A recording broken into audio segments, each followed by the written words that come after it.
Setelah KPK merilis 10 Sebelah. setelah KPK merilis 11 OTT, kemudian tanggal 26 Desember kemarin KPK kembali menerbitkan SP3 atas kasus yang telah lama terkait dengan tambang di Konawe Utara. Karena ketidakmampuan menghitung kerugian negara, ya. Satu itu kaitannya dengan pasal. Selamat datang di podcast Melek Hukum, obrolan santai tentang peristiwa hukum. Kembali lagi kita di podcast Melek Hukum, kita ngobrol santai lagi, cuman kita tajam pembahasannya karena ini kaitannya dengan kemarin tanggal 26 Desember ini ya, KPK lagi-lagi membuat heboh, mengeluarkan SP3 terhadap kasus yang ada kaitannya, sudah tahap penyidikan, bahkan ada penetapan tersangka di tahun 2000 sekian ya, 2009, 2017. Nah, kemudian sekarang ada SP3 atau penghentian perkara. Nah, itu kasusnya itu seperti apa, Pak? Apalagi ini terkait dengan masalah strategis ya, tambang di Konawe Utara. Jadi kemarin memang publik ya sempat dihebohkan dengan peristiwa pengumuman ya, artinya pengumuman SP3 surat penghentian penyidikan ya dalam proses perkara penyidikan yang dilakukan oleh KPK yang pada saat itu ternyata kalau kita lihat ternyata sesungguhnya pemberhentian SP3 itu ternyata sudah setahun yang lalu. Jadi 17 Desember surat pemerintahnya 17 Desember tahun 2024 itu sudah ditandatangani, artinya sudah dikeluarkan oleh KPK periode sekarang begitu. Nah, persoalannya kemudian pertanyaan masyarakat yang muncul kemudian adalah kenapa baru setahun? Butuh waktu setahun untuk menyampaikan ini kepada masyarakat. Sementara kalau bicara dari sisi kepastian hukum ya, berdasar Undang-Undang KPK yang baru 2019 itu, di situ disebutkan ketika SP3 memang dibolehkan begitu dengan undang-undang baru ini memang kemudian KPK diberikan kewenangan untuk melakukan penghentian penyidikan ya atau bahkan sampai penuntutan nanti ketika misalnya dalam kurun waktu proses penyidikannya 2 tahun ya itu tidak selesai begitu. Penyidikan atau penuntutannya dalam kurun waktu 2 tahun di dalam undang-undang itu disebutkan ketika tidak selesai dalam proses 2 tahun itu maka harus dilakukan penghentian penyidikan, diberikan kewenangan untuk itu. Nah, persoalannya kemudian secara teknis diatur kemudian 14 hari dengan putusan MK-nya sudah disebutkan di situ 14 hari setelah putusan penghentian penyidikan ini dilakukan oleh pimpinan KPK harus dilaporkan kepada Dewas, ya kan? Nah, kemudian setelah 14 hari dilaporkan kepada Dewas, kemudian KPK punya kewajiban untuk mempublish. Artinya di tahun 2024 itu sungguhnya KPK punya kewajiban untuk mempublishnya SP3 yang terutama ini yang terakhir ini yang di Konawe Utara itu karena peristiwanya kan itu mulai diumumkan penyidikannya pada tahun 2017 oleh pimpinan KPK yang lama, periode yang lama. Nah, kemudian sampai dengan 2024 itulah diterbitkan SP3. Persoalannya kemudian sesungguhnya kenapa KPK baru mengumumkan yang sudah setahun lewat ini SP3 di Konawe Utara tersebut kaitannya dengan izin tambang. Itu dari persoalan teknis ya. Kemudian dari sisi materinya yang kemudian jadi persoalan juga adalah di dalam rilisnya KPK menyatakan bahwa itu karena ketidakmampuan menghitung kerugian negara ya. Satu itu kaitannya dengan pasal 2, pasal 3 kaitannya dengan kegiatan pemberian izin tambang tersebut atau kemudian berkaitan dengan kadaluarsanya peristiwa karena di situ katanya dari versi penyidikan yang pertama itu informasinya adalah berkaitan dengan adanya upaya suap atau gratifikasi yang diterima oleh tersangka pada saat itu adalah pejabat ya Bupati Aswad Sulaiman kalau tidak salah namanya itu. Kaitannya di tahun 2009 ini peristiwanya 2009 sampai 2012 atau kapan itu. Kemudian dengan pasal suap atau gratifikasi yang ancamannya 3 tahun itu pasal 13 Undang-Undang Tipikor yang lama. Kenapa saya mengatakan lama? Karena ada undang-undang baru ini gitu kan. Jadi disitulah kemudian yang jadi dari si transparansi pertanyaan yang pertama adalah kenapa KPK mengumumkan baru setahun, butuh waktu setahun untuk menyampaikan kepada publik begitu. Kemudian yang kedua dari sisi materi. Dari sisi materi alasannya adalah ketidakmampuan BPK menghitung kerugian negara kaitan dengan proses perizinan, pemberian izin begitu kan. Dan kemudian yang kedua kaitannya dengan daluarsanya peristiwa pidana itu, kaitannya dengan tindak pidana suap.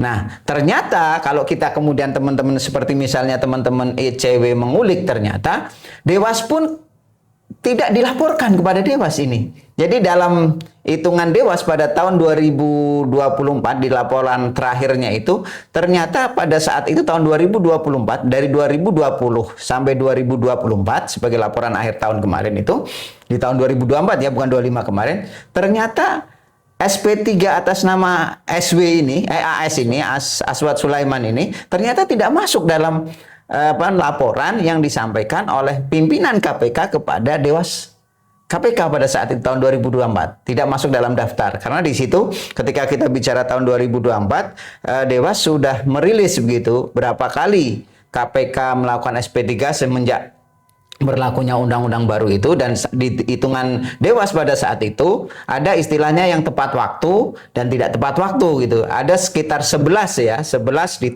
2020 sampai 2024 ini ada 24 ya, tahun yang lalu, 1 tahun yang lalu itu hanya ada 11 SP3 yang diterbitkan oleh KPK kaitannya dengan penanganan perkara yang ada di KPK.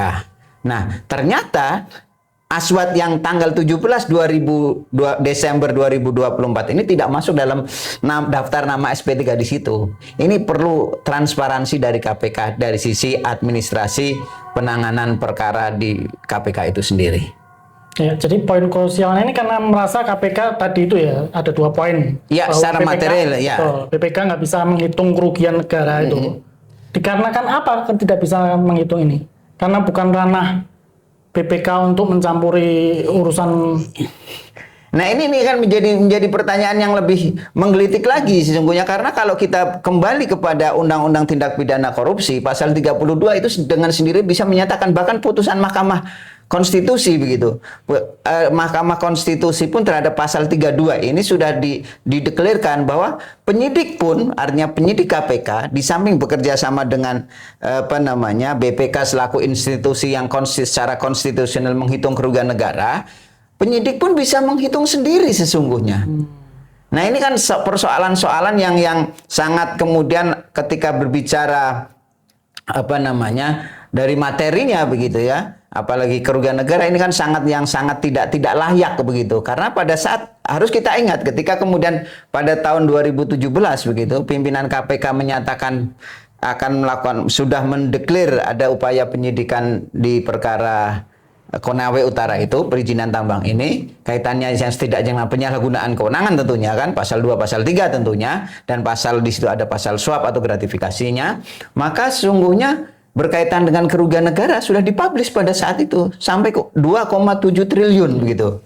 Artinya nilai kerugian negara yang diperhitungkan pada saat mendeklir dalam proses penyidikan tadi menyatakan sudah ada tersangkanya, dimulainya penyidikan itu tentunya sudah dengan perhitungan-perhitungan yang sedemikian rupa sehingga kemudian bisa menentukan ya bahwa kemudian perhitungan secara nyata dan pasti ya. Kalau kita bicara nanti proses persidangan dihitung kerugian negara adalah kerugian yang nyata dan pasti yang dapat diperhitungkan gitu kan. Nah, itu kan persoalan-persoalan teknis nanti yang harus dibuktikan di persidangan. Kita publik butuh transparansi gitu loh. Kenapa nggak bisa menghitungkan, kan aneh gitu loh. Karena apakah ini menyangkut pihak swasta dan lain sebagainya. Padahal kan sudah ada penetapan kerugian negara, sudah ada proses penyidikan dan penetapan tersangka seperti itu. Artinya ya tadi seperti yang harapan masyarakat atau publik tadi, bahwa kita butuh transparansi dari KPK, tidak hanya menyebutkan bahwa KPK tidak bisa menghitung kerugian kan gitu. Sedangkan sudah ada penetapan kan itu. Jadi tentunya kalau kita bicara di situ kan sesungguhnya yang patut dipertanyakan kemudian apakah SP3 ini yang butuh waktu setahun ini adalah dalam rangka kepastian hukum. Kepastian hukum bagi siapa? Gitu kan pertanyaan begitu. Apakah bagi tersangka? Kalau kepastian hukum bagi tersangka, kemana ini si tersangka selama 1 tahun setelah dinyatakan SP3 yang sudah disampaikan, tentunya sudah disampaikan oleh KPK kepada Dewas begitu kan? Ini dia sudah bisa berproses kemana-mana. Kenapa harus dipublis sekarang? Kenapa tidak pada saat laporan akhir tahun 2024? Ini pertanyaan yang menggelitik publik begitu. Nah, kemudian juga harus disampaikan juga, bukan tidak mungkin ya kaitannya dengan apa namanya SP3 ini itu kaitannya dengan undang-undang yang baru ini tadi, Undang-Undang 19 2009 tentang KPK yang baru, di mana di situ disebutkan. Jadi kalau di undang-undang yang lama, pimpinan KPK ini sekaligus sebagai penyidik dan penuntut umum. Nah, di dalam undang-undang sekarang, Undang-Undang 19 2019 ini, pimpinan KPK hanya sebagai pejabat negara, bukan sebagai penyidik ex officio sebagai penyidik atau penuntut umum.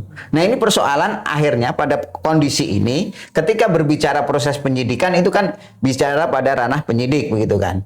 Nah, ketika bicara pada ranah penyidik, kemudian ketika penyidik menyampaikan hasil penyelidikannya ya, misalnya kasus contoh ini, 2017, penyidik sudah menyatakan yang di situ antaranya adalah dideklarkan oleh pimpinan KPK begitu kan, ada tindak pidana, ada tersangkanya, sudah deklar penyidikan dengan nilai kerugian 2,7 triliun begitu kan. Nah, kemudian dalam kurun waktu 2017 sampai dengan saat ini kan pimpinan masih sebagai penyidik. Nah, ketika berlakunya Undang-Undang 2019 ya, maka sejak tahun 2020 periode pimpinan KPK yang sekarang ini bukan lagi penyidik, makanya kewenangannya beralih kepada penyidik-penyidik yang internal yang di bawah.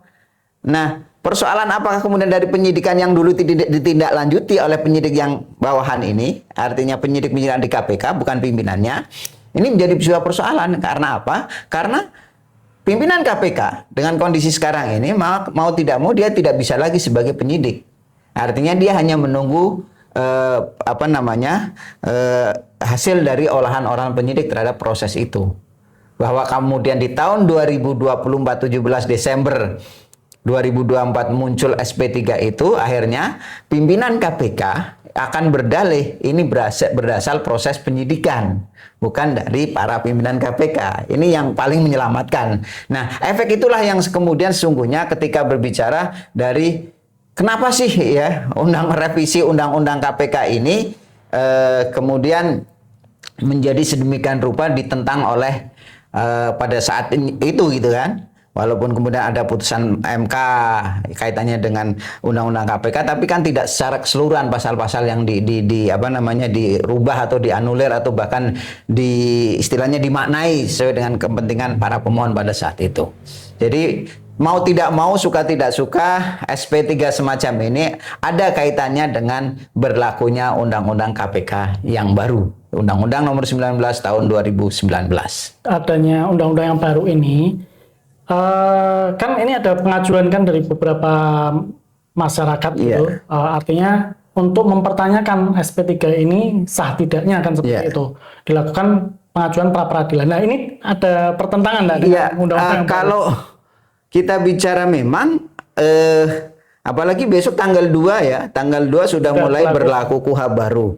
Nah, kalau kita berbicara itu, bolehlah kemudian misalnya ada upaya, karena di dalam proses ketika penghentian penyidikan itu memang sah tidaknya bisa dilakukan upaya pra peradilan. Persoalannya kemudian, kalau kita kembali kepada undang-undang KUHP yang baru, di situ disebutkan penghentian penyidikan atau penuntutan itu bisa dilakukan upaya pra peradilan oleh korban, pelapor, ya, korban, pelapor. Di pasal 161 kelihatannya, pasal 1 yang hanya dilakukan oleh korban atau pelapor atau kuasa hukumnya. Nah, pihak ketiga ini dalam konteks KUHP yang baru belum diatur. Makanya apakah kemudian harus diuji dulu KUHP yang baru? Karena kalau dulu kan ada istilah pihak ketiga yang berkepentingan mengajukan pra peradilan, kemudian dia punya legal standing begitu kan, siapapun di situ. Artinya pihak ketiga itu bisa teman-teman LSM, masyarakat pada umumnya mengajukan pra peradilan terhadap penghentian penyidikan misalnya, atau bahkan di dalam KUHP baru memang disebutkan penundaan penuntutan atau penundaan penyidikan tanpa alasan yang sah bisa diajukan upaya pra peradilan. Itu payung hukum yang kaitannya dengan pra peradilan, kaitannya dengan SP3, bahkan tidak sampai pada SP3. Cuman persoalannya siapa yang punya legal standing itu di dalam KUHP yang baru yang yang bisa mengajukan upaya pra peradilan terhadap penghentian penyidikan atau penuntutan ini hanya korban, pelapor, atau pihak atau kuasanya. Jadi ini kan membatasi akhirnya pada proses. Kalau yang dulu di KUHP yang dulu dalam praktek ini memang ada putusan-putusan KUHP ya, putusan-putusan pra peradilan yang meyakini atau yang membolehkan begitu membuat semacam misalnya teman-teman LSM, kemudian pihak ketiga, masyarakat pada umumnya itu sebagai pihak yang berkepentingan dalam upaya pra peradilan terkait dengan penghentian atau penundaan penyidikan atau penuntutan yang tidak sah secara melawan hukum. Artinya masyarakat berhak ya saat itu bisa mempertanyakan. Iya. Artinya kalau sekarang artinya harus menjadi kuasa hukum, misalnya jadi pelapor kan gitu. Iya. Kalau kita bicara letterlek di KUHP yang baru, ini yang harus seperti itu. Bahwa kemudian putusannya nanti ya misalnya kemudian ternyata kita tidak tahu misalnya di awal-awal tahun nanti ada gugatan kepada KPK terkait dengan penghentian ini. Nah, nanti di situ hakimlah yang akan menguji apakah pihak ketiga selain korban, pelapor, dan kuasanya ini bisa mengajukan upaya pra peradilan terhadap dihentikannya penyidikan penuntutan oleh penyidik atau penuntut umum kaitannya dengan kasus SP3 KPK ini. Karena di dalam ketentuan KUHP yang baru, Undang-Undang 20 tahun 2025 ini yang baru kemarin diteken oleh Presiden Prabowo, ini sangat rigid sekali. Siapa-siapa yang berhak mengajukan, yang diberi kewenangan untuk mengajukan pra peradilan kaitannya misalnya dengan upaya paksa, penghentian penyidikan, penundaan penuntutan atau penyidikan yang tidak berdasar, itu sudah di dalam pasal-pasal itu sudah terkurung rapi begitu. Nah, persoalan bahwa kalau yang dulu dengan undang-undang yang dulu itu bisa dilakukan oleh siapapun pra peradilan terhadap penghentian penyidikan ini, maka itu yang harus kita uji. Apakah diuji melalui MK dulu terhadap ketentuan pasal 161 itu di KUHP yang baru, atau langsung pada action ajukan saja ke pengadilan, ya kan?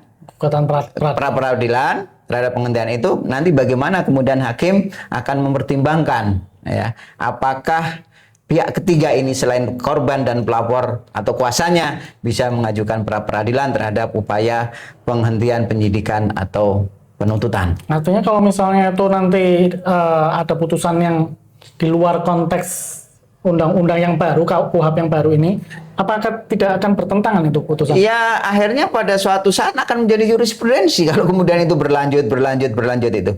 Artinya kan kemudian walaupun tanpa ada upaya MK, artinya upaya MK itu mengubah apakah mengubahnya itu menyatakan tidak berlaku atau sepanjang kondisional konstituali dimaknai begitu sesuai dengan keinginan pemohon, itu persoalan yang lain. Tetapi kemudian kalau ternyata ada gugatan terhadap SP3 dilakukan oleh pihak selain tadi, korban atau pelapor atau kuasanya ini, dan itu diterima oleh pengadilan, maka ini menjadi sebuah kebaruan lagi dalam proses beracara kaitannya dengan pra peradilan penghentian penyidikan dan penuntutan yang ada sesuai dengan KUHP yang baru. Jadi tidak perlu MK lagi kalau begitu. Artinya tinggal keberanian, artinya bagaimana novelty ya, kebaruan hakim ya, pemeriksa pra itu kalau memang akan terjadi pra peradilan. Itu saja sesungguhnya kalau dari sisi teknis. Tapi dari sisi materi undang-undangnya tentunya ketika berbicara tentang penghentian penyidikan itu, ya mau tidak mau, suka tidak suka, upaya hukumnya ya memang pra peradilan untuk menguji apakah benar tidak penghentian penyidikan itu. Oke, jadi bisa diambil kesimpulan artinya ini sebenarnya sudah SP3 itu sudah keluar jauh setahun sebelum diumumkan seperti itu. Kemudian alasan KPK tadi jelas itu ya, tadi ada dua, bahwa tidak adanya kemampuan ke BPK untuk melakukan audit atau penghitungan kerugian negara. Yang kedua, seperti yang tadi daluarsa tadi, artinya kaitannya dengan 12 tahun ya. Karena di pasal itu kan kalau kita bicara pasal penyuapan atau gratifikasi, maksimal ancaman hukumnya kan 3 tahun begitu kan. Nah, ketika bicara itu maka di situ berlakulah daluarsa. Daluarsanya kan kejadiannya adalah tahun 2009. Nah, dengan sekarang 2017 sudah sekian lama kan 6 tahun atau berapa 12 tahun ya kalau kita bicara itu.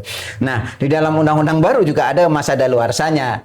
Kalau undang-undang baru dia hanya sekedar ditambahkan saja di KUHP yang baru itu, di KUHP ya. Daluarsa itu setidaknya hampir sama sebenarnya. Cuman di situ ada misalnya untuk yang 3 tahun itu kaitannya dengan denda berapa, kategori berapa, itu bisa ancaman hukumnya daluarsanya 3 tahun. Kemudian hampir sama 3 tahun, 6 tahun, 7 tahun sesuai dengan tindak pidana yang terjadi begitu. Ya, tadi ya seperti disampaikan Pak Budi, kita publik bisa mendapatkan kejelasan dari KPK. Artinya transparansinya itu harus jelas kan gitu, agar kita itu bisa memahami. Jangan tiba-tiba seperti tadi kan gitu, di Desember ini baru diumumkan, ini kan kita merasa sudah tahap penyidikan seperti itu. Iya, jadi persoalannya kemudian orang akan selalu mengaitkan dengan faktor-faktor politik begitu kan. Ada apa sih sesungguhnya? Siapa sih pemohon-pemohon tambang di situ? Tanda tanya kan tanda tanya. Kenapa? Persoalannya kan begitu. Jadi kenapa kan persoalannya itu sebenarnya sepele kalau kita lihat dari persoalannya. Jadi pada saat itu di tahun 2009 ketika kejadian itu, sebelum dilakukan proses penyidikan itu, 2017 kan proses penyidikan dinyatakan sebagai tersangka begitu. Nah, case-nya sendiri adalah bagaimana sungguh yang pertama kali adalah ketika ini masih menjadi pejabat bupati di tahun 2009 itu mencabut beberapa izin tambang. Kemudian setelah menjadi bupati, ya kan, kemudian menerbitkan izin tambang lagi beberapa perusahaan-perusahaan untuk menerbitkan izin tambang, ya kan. Nah, disitulah terjadi penyalahgunaan kewenangan setidaknya begitu. Di samping dugaannya kan paling mudah lah gitu kan. Jadi paling mudah menggunakan pasal 2, pasal 3. Ya, melawan hukum atau memperkaya diri sendiri dan sebagainya itu di pasal 2, atau setidaknya menyalahgunakan kewenangan kesempatan yang ada pada dirinya sebagai pejabat atau sebagai bupati. Karena itu dalam hal perizinan tambang, pemberian izin saja jadi. Nah, kerugian negaranya kan sangat-sangat sebenarnya tidak sampai pada kerugian ekologi seperti kasus yang kemarin di Timah gitu kan. Jadi tidak pada persoalan itu. Jadi efek dari pemberian izin ini saja yang harus dihitung kerugiannya. Misalnya dalam proses pemberian izin ada biaya-biaya administrasi, ya kan? Setidaknya itu, atau kemudian dari misalnya nilai eksplorasi dari proses itu berapa yang sudah ditimbulkan dari hasil yang sudah ditimbulkan oleh perusahaan-perusahaan tersebut. Itu kan nyata dan bisa dihitung begitu. Bukan kerugian eksploitasi tadi. Jadi kan kalau kerugian ekonomi memang terjadi perdebatan ya, sesuai dengan perma yang baru kan sudah disebutkan gitu. Tapi setidaknya ketika berbicara tentang penyalahgunaan kewenangan ini kan penyalahgunaan kewenangan, bukan persoalan bisnis gitu kan. Maka bukan sangat-sangat mudah sekali begitu. Ketika kemudian buktinya apa mudah itu? Ya pada saat penyidikan sudah ditentukan nilai sejumlah 2,7 triliun tersebut. Artinya nilai itu kan tidak hanya sekedar menyatakan declare itu, tapi ada dasar hitung-hitungannya yang sudah disampaikan oleh penyidik ya kan. Jadi persoalan penyidikan ini kan persoalan yang bukan yang simpel begitu. Artinya dari pengaduan masyarakat, kemudian kalau di KPK itu kan ada Dumas, itu pengaduan masyarakat, kemudian ada klarifikasi dari Dumas tersebut, kemudian pengumpulan data dan lain sebagainya, ya kan. Kemudian setelah itu ada proses penyelidikan sesuai dengan KUHP gitu kan, baru penyidikan. Nah, persoalan-persoalan ini kan ketika pimpinan KPK ya tidak sebagai penyidik ya atau penuntut umum sesuai dengan undang-undang yang baru, maka kewenangan untuk meneliti secara detail inilah yang kemudian menjadi berkurang. Ya. Karena waktunya sudah panjang Pak Budi, mungkin sebelum ditutup ada yang mau disampaikan? Ya, kenapa ini kita sampaikan kepada masyarakat? Tentunya kita adalah dalam rangka kembali ya, seperti beberapa teman mengatakan bahwa kita itu tidak ada sentimen ya, tetapi bagaimana kemudian memberikan argumen kepada KPK bahwa ini loh yang kenapa menjadi pertanyaan masyarakat seperti ini. Transparansi KPK yang butuh waktu setahun ini tidak dijelaskan secara gamblang oleh KPK. apakah ada tekanan politik? Semakin KPK kemudian menyatakan bahwa ini tidak ada tekanan politik, maka justru itulah. Tetapi yang harus dibuktikan oleh KPK itu adalah bagaimana membuktikan. Jadi misalnya, kan di KPK sendiri ya, ketika misalnya misalnya kaitannya dengan supervisi ya. Kan kemarin kita sudah sampaikan juga ada di situ monitoring, supervisi, pengambil alihan kebijakan. Bukan tidak mungkin kalau KPK misalnya dalam kurun waktu yang sedemikian lama itu menyerahkan kepada kejaksaan untuk diteliti misalnya dengan alasan ini lebih cenderung ke kejaksaan, diserahkan kejaksaan, no problem. Jadi tidak tidak kemudian dengan alasan kepastian hukum bagi siapa begitu. Di situ kan ketika kita bicara kepastian hukum, ada keadilan yang dirasakan oleh masyarakat pada umumnya terlukai begitu. Jadi kedepannya saya kira KPK dalam hal-hal proses penyidikan atau pemberantasan tindak pidana korupsi itu harus kembali kepada fitrah dan semangat, walaupun bukan menjadi prioritas oleh KPK sendiri sesuai dengan undang-undang yang baru. Ya, itu mungkin yang bisa disampaikan dalam podcast kali ini. Iya. Terima kasih juga sama Bapak Budi Kuswanto dan para penonton yang setia di podcast Melek Hukum. Itu Pak Budi, iya. Kita akhiri sekian. Insya Allah kita bisa berjumpa kembali pada kesempatan yang lain, gitu ya. Siap. Ya. Mari, salam. Salam.